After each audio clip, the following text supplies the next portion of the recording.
DegloireSpace signing in. No one belongs to you, and you don't belong to anyone. As much as I love that old Lenny Kravitz song, I belong to you, and you belong to me too. Yeah, I love that song. But that's just a sentiment. It's just a feeling. In reality, no one belongs to anybody. What really happens if you're mature, you share. You share your time together. You share your energy together. But belonging, funny enough, we're all against slavery. And you might say to me, oh, but this is not slavery, it's willingness. You're willing to give yourself up to that person like that. Still, you're sharing. And that willingness is proof that it's sharing. It's not a belonging. A lot of people, when they're angry and upset, especially towards women, they'll say, and after there's been a breakup, they'll say something like, she's not yours, it was just your turn.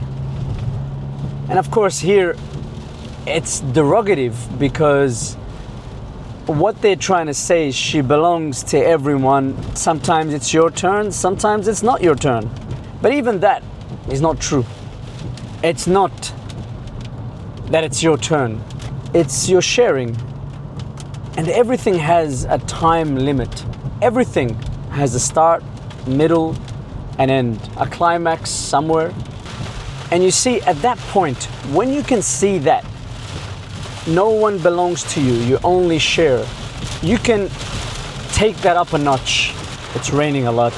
You can take it up a notch and you can see and say, what else do I assume belongs to me but doesn't belong to me? And here we can look at your family, your kids, your siblings. We try to give them the family rule. We try to give them the duty rule so that they will stay more with us. So that we can kind of use that you belong here. This is what's right. This is where you should be. But if you do that, you'll cripple them. Reality is, they too have a life that they should lead. And the time that they spend with you, that's sharing. And that's the way it should be. You should understand that whenever somebody gives you time, whenever somebody is spending time, whenever somebody is there with you, it's not a given, it's a shared experience. It's that person there for the time that you two are together. And then we can extend this further. Your friends, they don't belong to you. All these little dramas about somebody stealing your friends and, this person was my friend and then I introduced you to this person and then you took my friend and now my friend is no longer my friend. Same thing. Maybe if you didn't have that feeling, you would have been able to keep that friend longer because you understand they're here, and if they want to share that time somewhere else, that's fine. Because you're not desperate for it, and because you see that they're free to go, you never feel like it's a betrayal. You never feel like, if they spend time with that person, it means they no longer like me and all that. And then we can extend it even further. Your job, your money, your body, none of them are yours. You don't have total control over them. You don't have control over them. If your body wants to get sick, you can do a lot of things. And the things that you do involve you sharing with your body, involves you getting involved with your body, giving it time. It's not a mastery like you do what I tell you or else. None of us like slavery. And in fact, I would say one of the really bad thing about slavery is it's against nature. It's against the laws of life. And that is why wherever there is slavery, I believe sooner or later there will be a massive reversal. Don't know how long it'll take, but it'll come. And it's gonna be nasty. It'll upturn all the things that you once built. Some things happen quicker. Relationships are such. I've never seen somebody who tried to control another person succeeding long term. I haven't seen it. Or it doesn't turn back on them later. Look at the way dictators fall, because dictators treat people as property. Every time you choose to treat someone like a slave, you're killing them. And it'll turn on you because they can't really love you like that. They can, if they have weakness in their minds, they might surrender to you, but they can't love you. And you don't love them, that's for sure. You use them as security, but you don't love them.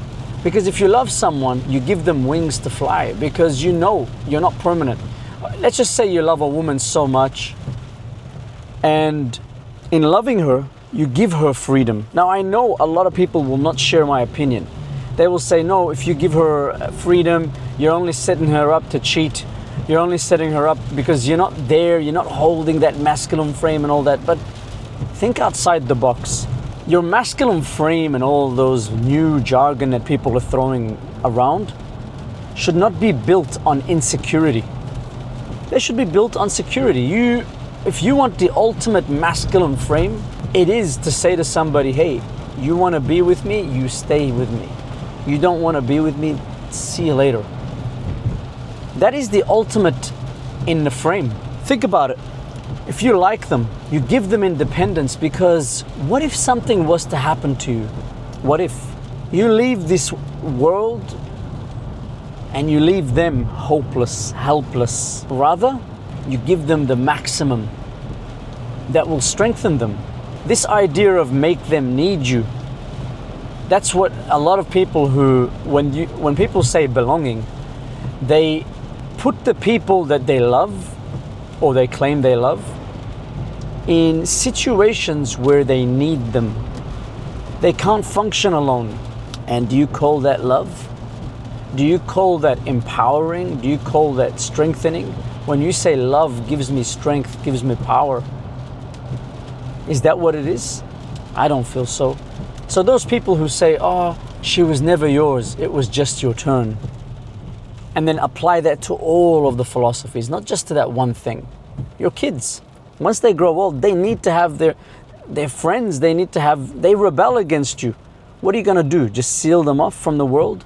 Sooner or later, you paralyze them. If they don't have the courage to leave, they will resent you. They'll be sitting there knowing, I have so much to give, and you controlled me.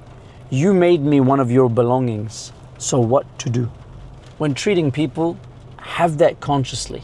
They don't belong to me. If they need to go, go. Maintain your frame. Don't be like, oh, no one belongs to anyone, and then turn it into a drama. Just think of yourself. Do you want to belong to somebody? And when I mean belong, like you're a belonging. Not the belonging, there's a good belonging and there's a negative belonging. A good belonging is where you feel like, you know what, my heart wants to be there. That's a good belonging. A negative belonging is you have no choice but to be there. Because if you don't, the moment you turn your back to go somewhere else, you feel guilt, you feel trapped, you feel, when I'm there I can't breathe, but when I leave, it's so heavy on me. I don't know how to deal with anybody else anymore. You don't want that. That's slavery. It's a different type of slavery to the classic that we know in history, where you were forced to stay on a particular farm or plantation or whatever. This one is a deep-rooted mind slavery. So notice when you're treating others, if it makes people around you leave, it's okay. It's okay. If somebody wants to leave, they will. And if somebody wants to stay, they will find reasons to stay. I'm not saying, hey, when someone's around you, just, keep telling them, go, go, go. No, I'm not saying that. But what I am saying is give them the strength so that if they want to go, they can go. And if they want to stay, they can stay. If you don't do that, a relationship will never be mature. And here I mean any relationship, friendship, family, lovers, all of them. And then up it up a little bit more. Have a look. What really belongs to you? What is there in your life that is with you regardless of anything? If you can find that thing, you would have done yourself a big favor in knowing deeply who we are, in answering that. Maybe it's a question that doesn't have an intellectual answer. DegloireSpace signing out.